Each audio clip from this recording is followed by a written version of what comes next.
Hi friends, welcome to my channel. இன்றைக்கி நம்ம வீடியோவில் என்ன பார்க்க போகிறோன்னா, என் பொண்ணுக்கு நான் ஒரு சர்ப்ரைஸ் மரத்தை காட்ட போகிறேன்னு கொண்டு போயிட்டுருக்கேன். ஏன்னா இது வந்து நான் டெய்லி ஜிம்முக்கு போகிற வழி. இத்தனை நாளாக நான் நோட்டீஸ் பண்ணவே இல்லைங்க. இன்றைக்கி நான் திடீர்னு எதார்ச்சியாக அப்படி பார்த்தா ஒரு வித்தியாசமான ஒரு பழம் மாதிரி தெரிஞ்சுது. அது கிட்ட போய் பார்த்தோன்னா என்ன மரம்னு பார்த்தீங்கன்னா ஆப்பிள் மரங்க. இதில் என்ன பெரிய அதிசயம்னு நீங்கள் நினைக்கலாம். ஆனால் எனக்கு இந்த மரத்தை பார்க்கும்போது நான் சும்மா நடந்து போயிட்டுருக்கேன். இப்போ திரும்பி பார்த்தா ஏதோ ஒரு வித்தியாசமான ஒரு பழம், கிட்ட போய் பார்த்தா ஆப்பிள், நிஜ ஆப்பிள். ஸோ அதை பார்க்குறப்போ எனக்கு கொஞ்சம் எக்ஸைட்டடாக இருந்துச்சு. ஏன்னா நான் இது வரைக்கும் ஆப்பிள் மரத்தை நேரில் பார்த்ததே இல்லை.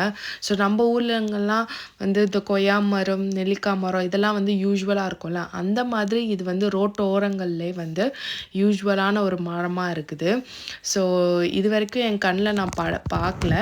இப்போ தான் நான் நேரில் பார்க்குறேன். அதனால் ரொம்ப எக்ஸைட்டடாக ஆகிட்டேன். அதனால் என் பொண்ணுக்கும் போய் காட்டலான்னு சொல்லி அவளையும் கொண்டு போய் காமிச்சேன். அவளும் ரொம்ப ஹாப்பி ஆகிட்டா. இந்த ஒரு சின்ன சந்தோஷத்தை நான் உங்ககிட்ட ஷேர் பண்ண நினச்சேன். இந்த வீடியோ பிடிச்சிருந்துச்சுன்னா ப்ளீஸ் லைக் பண்ணுங்கள். நம்ம இன்னொரு வீடியோவில் சந்திக்கலாம். பாய்.